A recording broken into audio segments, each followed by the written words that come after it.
those emails, having been through the Epstein files myself, there's not all of them yet, but they are staggering. This is a complete betrayal of by Sarah Ferguson of her daughters, in my mind, from reading through this. Viewers who followed the glamorous yet complicated lives of the royal family were stunned as court documents revealed shocking truths about Sarah Ferguson and her daughters. Behind the polished appearances and carefully staged smiles, a hidden world of pressure, loyalty, and unexpected betrayals unfolded. What seemed like ordinary family decisions reportedly carried far-reaching consequences that left hearts broken and relationships strained. So, what really forced Beatrice and Eugenie into choices they never imagined? And how far did their mother go to protect or control them? The shadowed world of Jeffrey Epstein. Even after a criminal conviction, some people seem untouchable. Jeffrey Epstein, once a shadowy titan in finance, proved this in ways that shocked and disturbed the world. In 2008, a Florida court found him guilty of procuring a minor for prostitution and soliciting prostitution, yet the punishment seemed almost surreal. He served just over a year in county jail, but the unusual work release privileges he received sparked outrage and ignited debates about justice, privilege, and power that still echo today. Many wondered how someone convicted of exploiting a child could re-emerge so seamlessly into the same life of luxury, influence, and secrecy. After Epstein's release, the world watched in disbelief as he returned to glittering social circles, rubbing elbows with billionaires, politicians, and celebrities. Private jets, lavish dinners, and trips to his private island became part of the backdrop to a life that seemed untouched by criminality, as though a guilty verdict was merely a minor inconvenience. It was a pattern that troubled observers, leaving a chilling sense of impunity in its wake. Years passed, but the shadows lingered. It was not until 2019, when federal prosecutors in New York filed charges of sex trafficking of minors against him, that the true scope of his alleged crimes began to be fully revealed. By then, Epstein's world was a complex web of connections spanning continents, wealth, and influence, one that no one had fully grasped. Then came the shocking turn. In August of that year, Epstein was found dead in his prison cell. Authorities declared it a suicide, yet questions, suspicions, and theories immediately began to circulate. For many, the circumstances of his death only added another layer to a story already rife with secrecy and power. Following his passing, the Department of Justice began releasing documents that would later be known as the Epstein files. Spanning years, these files included travel records, correspondence, internal emails, and meticulous details of his operations.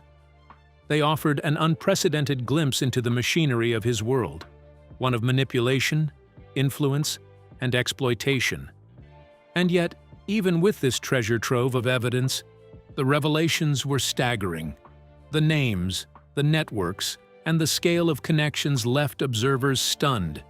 It became clear that Epstein's life was not just a tale of individual criminality, but a window into a system where wealth, privilege, and secrecy could shield the most shocking actions from scrutiny for decades. The world thought it understood him, but the more it learned, the more unsettling the truth became. Epstein's story was not just about crime. It was about power, immunity, and the uncomfortable realization that the elite often operate in a sphere beyond the reach of justice. Sarah Ferguson, the Duchess of York, had long been under the royal spotlight, her life intertwined with Prince Andrew and centuries of tradition. But what secrets did those emails really reveal? And could they uncover a side of Ferguson no one expected, reshaping everything the public thought they knew about her? The consequences arrive. September 2025 brought the email scandal into full public view. The documents were released, and the world could finally see the true nature of Ferguson's relationship with Epstein. The consequences arrived with brutal swiftness. 7 charities immediately cut ties with her. 7 organizations that had trusted her, worked with her, associated their names with hers, gone in an instant. Among them was the Teenage Cancer Trust, an organization she had been associated with for 35 years. When someone with that depth of experience enters into a structured relationship with influential interests outside the United Kingdom, concern is almost inevitable. Palace aides, according to insiders, are unsettled. The anxiety does not stem from confirmed wrongdoing. It is rooted in optics and influence. When a former senior royal with intimate knowledge of internal dynamics seeks security abroad, questions follow quickly. Who benefits from proximity? Who gains access? And what expectations might accompany financial support offered during vulnerability? Timing deepens the gravity. Her disappearance in September 2025 coincided with intensifying scrutiny and mounting financial strain. Business operations were reportedly under quiet review. Public commentary was growing sharper. In that climate, relocating to the Gulf could appear less like retreat and more like strategy. Royal commentators have long described parts of the Middle East as environments where British reputational controversies carry less immediate weight. Within that context, Qatar's reported role becomes especially significant. Such an arrangement would not simply provide temporary refuge, it could create distance from domestic financial systems and relentless media cycles. Still, nothing has been publicly confirmed. No formal statement acknowledges a finalized agreement. Yet the sequence, memorial appearance, sudden silence, Gulf presence, alleged negotiations, forms a pattern difficult to dismiss as coincidence. Inside royal corridors, the tone has shifted from curiosity to calculation. The narrative of quiet withdrawal is fading. In its place stands something sharper, more structured, and carefully shielded. And for those watching closely, one conclusion grows harder to ignore. This was not merely a relocation. It was positioning. Inside the royal corridors, subtle movements suggest strategy over chance. Was this quiet withdrawal truly relocation, or a calculated maneuver reshaping influence and power? And if so, who stands to gain in a game that few dare to see clearly? Let's find out. 3.5 decades of charitable work erased. That's the price of cozying up to a convicted sex offender while publicly pretending to condemn him. A royal insider described Epstein's view of Ferguson with brutal honesty. He wasn't particularly fond of her. He saw her as a useful idiot who offered him access to Prince Andrew's good graces, and through that, a path to the royals. She wasn't even valued as a person. She was a means to an end, a useful idiot. And she played the role perfectly, begging him for money while he used her for access. A deal beyond the desert silence. On September 16, 2025, Sarah Ferguson made what would become her last confirmed public appearance at the memorial service of Catherine, Duchess of Kent. The occasion was solemn, steeped in tradition and quiet remembrance. Cameras captured her arrival. Observers noted nothing unusual. Yet in hindsight, that composed public moment now feels like the closing scene of a chapter no one realized was ending. After that day, she seemed to disappear. There were no further engagements added to the calendar, no interviews surfaced, no public remarks clarified her absence. The silence was not gradual, it was immediate and absolute. In royal circles, absence is rarely accidental. At first, many assumed she had stepped back to escape mounting pressure. Financial questions had been growing louder. Commentary around her commercial ventures had sharpened. A pause, under those circumstances, felt understandable. But what has since emerged suggests something more deliberate may have been unfolding out of sight. Sources familiar with her movements indicate that shortly after that September appearance, she traveled to the Gulf region, reportedly spending time in the United Arab Emirates. Travel abroad in isolation would not have raised alarm. International connections are common among public figures. What transforms this development into something far more consequential are reports of parallel discussions taking place in Qatar. According to emerging accounts, negotiations centered on a private financial and residency arrangement. The goal, insiders suggest, was stability at a time when her commercial foundations were beginning to show visible strain. Investment backing was reportedly part of the proposal, capital designed to steady ventures facing pressure. Even more significant were the alleged confidentiality protections embedded within the framework. Strict media controls, if true, would provide not only financial breathing room, but also insulation from public scrutiny. The implications stretch far beyond geography.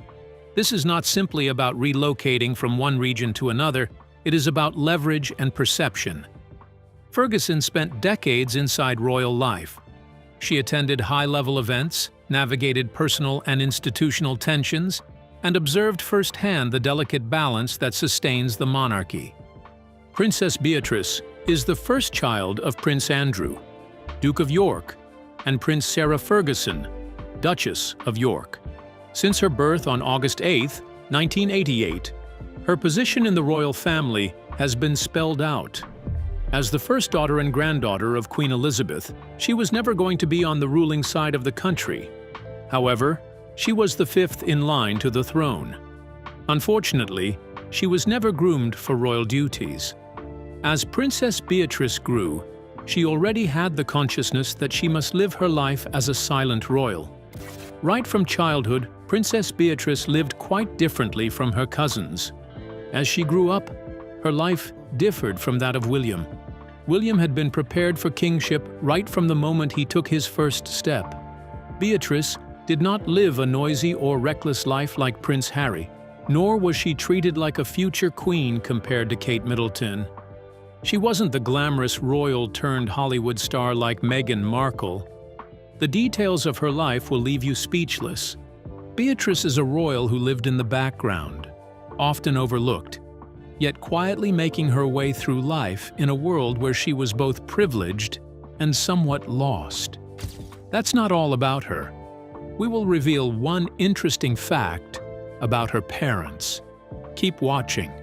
When Beatrice was just a few years old, her parents, Andrew and Sarah, were popularly known, but not always for a good course, and their marriage crumbled.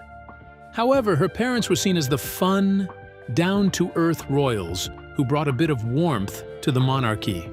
But besides the fun and joy they got to the monarch, their home was crashing. Trust the British tabloids. They picked every scandal, argument, and misstep of her parents, making it impossible for Beatrice and her younger sister, Eugenie, to have a genuine private childhood like every other child in the royal family did. When Beatrice was only 8 years old, her parents divorced in 1996, a special kind of princess. Since her birth in 1988, Princess Beatrice has faced the expectation of enduring continuous public scrutiny. As the first child of Prince Andrew and the seventh in line to the throne, she, like many other royals, was required to perform royal duties and attend public events throughout her life. However, Beatrice never displayed the characteristics of a princess who would accept a life confined to royal protocol. She showed interest in exploring the world outside palace boundaries since her early years. The royal family did not automatically send Beatrice to exclusive boarding schools as they did with other members. She began her education at St. George's School in Ascot, before moving on to Goldsmiths University of London to study history. Beatrice chose to pursue opportunities unrelated to royal duties, although she joined her parents and younger sister, Princess Eugenie, at some royal events. Beatrice worked at Sony Pictures as an intern to experience the entertainment business sector. She pursued work in finance and business development while taking part in corporate projects. Building her professional identity became equally important to Beatrice as maintaining her royal identity, and possibly more so. When Beatrice moved to New York for a time, she could have lived like a celebrity. Instead, she kept a low profile and even went by the name Beatrice York. In a city where celebrity sightings are a daily occurrence, she was able to go about her life largely unnoticed and anonymously immerse herself in work while developing professional skills. Not just that, she was also able to form friendships outside the exclusive royal circle. This was different from the royal norm of sticking close to the UK and moving within carefully selected rules. Even in her charitable work, Beatrice's approach was personal. She chose causes she deeply connected with. Then, divorce was still a bit of a scandal in royal circles, and the press mainly targeted her mother, Sarah Ferguson. According to Beatrice, one of the most embarrassing scandals of her parents was when her mother was photographed in a compromising position with an American businessman, which became one of the most talked about royal controversies of the decade. Beatrice was born into an odd position, unlike other royals, who had a clear path set out for them. She wasn't a full-time working royal, and by British tradition, she wasn't a formal part of the monarchy. And at the same time, she wasn't a complete outsider. Even though she was a secluded royal, she still had to represent the family at events, but without the benefits or the same level of public respect that came with being a senior royal. Her school years came with their challenges. While William and Harry attended Eton, an elite school meant to shape future leaders, Beatrice attended St. George's School in Ascot. She was intelligent and hardworking, but also struggled with something most people didn't know about. It is as if she was never built to be a leader, and the reasons will surprise you.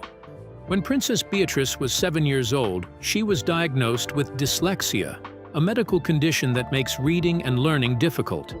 This condition made learning harder for her than most of her colleagues. For Beatrice, reading and writing didn't come naturally. She often had to work twice as hard to keep up. But instead of letting it discourage her, she embraced it, later becoming an advocate for dyslexia awareness. She often spoke about how her struggles made her more resilient and determined, proving that royals weren't immune to everyday challenges. Amidst all her challenges, Beatrice was known for her warm personality. She was friendly and approachable and had a close bond with her younger sister, Eugenie. As Beatrice grew up, the question of what her future would look like became more complicated. Unlike William and Harry, she had no guaranteed role in the monarchy. After finishing school, she attended Goldsmiths, University of London, where she studied history and the history of ideas. But what came next? That was the tricky part. Beatrice needed a job since royals who are not full-time working members like herself had to support themselves financially. How does a princess just go out and get a job? She tried different industries, working in finance, consulting, and later in technology. She held positions at companies like Affinity, an artificial intelligence firm, but no matter where she worked, she was always Princess Beatrice first. The present situation. Today the picture looks bleak. Ferguson has been evicted from Royal Lodge alongside Prince Andrew. The accommodations that came with being part of the royal family? Gone. The prestige? Evaporated. The access? Revoked. She recently sold a London townhouse purchased in 2022 for £4.2 million, taking a £400,000 loss on the sale. Even in real estate, she manages to lose money. That's almost a talent in itself. Her entire net worth now stands at £745,000. That might sound like a lot to the average person, but remember where she started. Remember the 17 staff members. Remember the £3.7 million in debt back in 1994. Remember the decades of excess. £745,000 wouldn't even cover a terraced house in Windsor.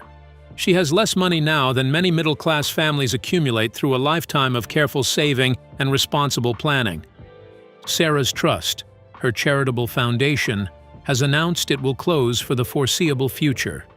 Even her attempts at philanthropy have collapsed under the weight of her catastrophic judgment. King Charles went nuclear, breaking long-standing royal protocol by commenting on family matters. He issued a statement condemning his brother Andrew and had both Andrew and Sarah evicted from Royal Lodge. Like education, dyslexia awareness, and mental health advocacy, for her, it was more than just showing up for a photo, but more about genuine involvement. So when she attended, she listened and even spoke from her own experience. Her personal life followed a similar pattern. For example, while royal relationships often unfold under the eagle eyes of paparazzi, Beatrice was able to keep her romance with property developer Edoardo Mapellimozzi private in its early stages. When they tied knots during the pandemic in 2020, the wedding was different from the grandly broadcasted royal weddings in the past. It was just a small, intimate ceremony, attended only by close family and friends. And instead of global media coverage, the couple chose to share only a handful of official photographs. Even as a mother, her preference for privacy can be seen. When she had her daughter in 2021, it was warmly announced. But still, everything was done low-key, as if to signal that Beatrice wanted to raise her family without subjecting them to the constant scrutiny that comes with being a royal. It's not that Beatrice totally ignored her royal roles. She still attended family gatherings, like weddings and christenings, or any event where her presence was expected. But her other choices, whether professional, personal, or philanthropic, made it clear that she wanted more than her title. They also showed that Beatrice was gently redefining what it could mean to be a modern princess. Although she wasn't bound entirely by tradition, she didn't reject her heritage either. She only tried to find a balance for both lives, without hurting one or the other. To many, she represented a relatable kind of royal that could carry a title without letting it entirely define her. Her lifestyle appealed to people who felt that modern royals should have jobs, pay their own bills, and understand life outside the bubble of privilege. In a family often criticized for being out of touch, Beatrice's relatable approach gave her a certain credibility. For years, it seemed as if she had successfully built a life that balanced tradition with modernity. But that balance was more fragile than it appeared, because no matter how independent she was, Beatrice was still part of a family that existed under constant public observation. And in the royal world, no amount of personal privacy can completely shield you when a storm begins to brew. What happens when the life she had worked so hard to build collides with a family crisis she can't control? The pattern. Royal expert Jenny Bond summed it up perfectly.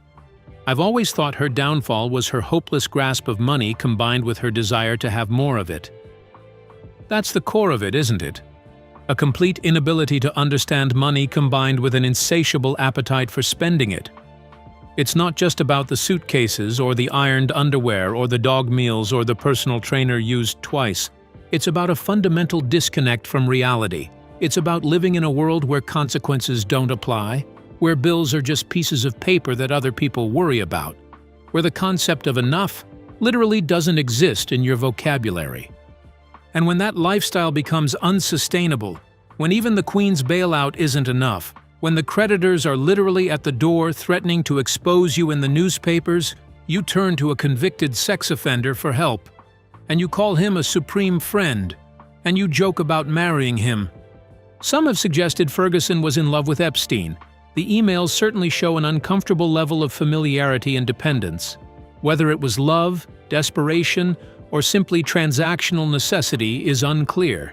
What is clear is that she knew exactly who he was and what he'd done, and it didn't stop her from taking his money for over a decade. The challenge was that she wanted to be independent, but the public would never see her as another career woman. The problem does not only end at work. Even in her personal life, Beatrice faced the same problem. Their relationship lasted a decade when it started. To many, it seemed like they would eventually marry, but in the end, they broke up. The split was quiet, with no public drama, but Beatrice faced more pressure than ever. After the breakup with Dave, Beatrice's name would pop up in the tabloids, but never in the way that Kate Middleton's or Meghan Markle's did. Do not forget, she was just a quiet member of the royal family. She wasn't rich enough to dominate fashion headlines or controversial enough to spark heated debates. Instead, she quietly existed in the background, attending charity events, supporting causes close to her heart, and balancing royal life with personal ambition. But something happened that brought her into stardom. In 2011, Beatrice attended William and Kate's wedding. She was not there to give a speech or represent the royal family. She was just there as a regular family member to celebrate her cousin. But one thing stood out in her dress. which made the public and media gossip. It was her hat. The oversized, sculptural Philip Treacy hat she wore to the wedding was widely mocked online, becoming one of the most talked about elements of the entire event. The hat even became a meme. But instead of letting it bring her down, Beatrice turned the joke into something positive. She auctioned off the hat for charity, raising over 80,000 euros for UNICEF and children in crisis. This moment showed something about her character. She had a great sense of humor, and she knew how to take something negative and turn it into something good. As she entered her 30s, the question of what Beatrice's role should be remained unanswered. The monarchy was changing. Prince Charles was giving fewer people official duties. Prince William and Kate Middleton were at the forefront of this new vision. And that was when Prince William came up with an idea, his vision for the royal family's future.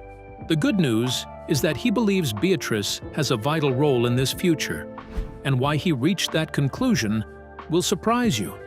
And that's what we are about to reveal next. The email that started it all. It began with a single email, one message that seemed buried under years of royal secrecy, suddenly finding its way back into the headlines. Reportedly dated 2011, the correspondence allegedly showed Prince Andrew reaching out to a Metropolitan Police officer asking for personal details about Virginia Giuffre, then the young woman at the center of the Epstein scandal. Her name had just surfaced publicly, and the now infamous photo of Andrew with his arm around her had shaken the monarchy to its core. But what this email implied was far more troubling, that a senior royal may have attempted to use official contacts to dig up sensitive information about his accuser. When the message resurfaced this year, it didn't just reopen old wounds, it tore through the fragile peace that had settled between Andrew and his ex-wife, Sarah Ferguson.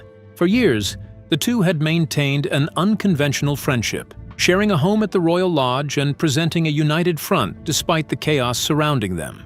But sources close to the Duchess claim that this leak changed everything. The tone, the content, and the timing of the email allegedly painted a side of Andrew that even Sarah had struggled to defend. According to reports, the email wasn't just a casual inquiry. It contained details as specific as Giuffre's date of birth and U.S. Social Security number, suggesting a deliberate effort to find something that could discredit her. The revelation sparked immediate interest from the Metropolitan Police, who publicly confirmed they were actively reviewing the claims. Though Prince Andrew has repeatedly denied any wrongdoing, the optics were disastrous. It wasn't merely a scandal. It was a potential abuse of privilege, one that reignited public outrage and political calls for accountability. Behind palace walls, the leak reportedly sent shockwaves. Sarah Ferguson, who had once defended Andrew during the height of the Epstein crisis, was said to be furious and deeply shaken. Her name and her daughters, Beatrice and Eugenie, were mentioned in older correspondence involving Epstein, and the idea that Andrew's actions could once again drag them into controversy left her livid. For Sarah, it wasn't just about reputation anymore. It was personal. Insiders suggest that her reaction was immediate and emotional. If Andrew thought the storm had passed, this email proved otherwise. The ghosts of 2011 were back, and this time Sarah wasn't standing quietly by his side. But as the story gathered momentum, one question cut through every royal hallway and newsroom. What would Sarah do next? Keep watching to find out. Decisions made that implicated not just Ferguson, but the daughters whose protection was ostensibly her responsibility. It is a story written in small details, a discreet email, a meeting noted in a ledger, the subtle pressure to encourage a positive article. Each piece, when viewed alone, might seem trivial. Together they form a narrative impossible to ignore. Commentators who have examined these materials emphasize a chilling psychological reality. Children raised to see a manipulative adult as trustworthy, especially when that adult is validated by a parent, can develop a perception of normality that outsiders would find incomprehensible. In Beatrice's case, the files suggest such conditioning may have been at play, a slow shaping of understanding over years, filtered through the authority of Ferguson herself. Ultimately, the documents do not offer clear answers or moral resolutions. They exist as evidence of choices made and patterns repeated, a timeline meticulously documented yet impossible to fully interpret from the outside. The Epstein files present a portrait of a family caught between social ambition, personal judgment, and the shadow of an extraordinary manipulator. For those who study them, the image is compelling, uncomfortable, and unforgettable. In the end, the story may not be about judgment alone. It is about the subtle forces of influence, the consequences of exposure, and the fragile line between guidance and betrayal. So, what do you think really happened to shatter Beatrice's world, and how far did Fergie go? We'd like to hear your thoughts. Don't forget to like and subscribe.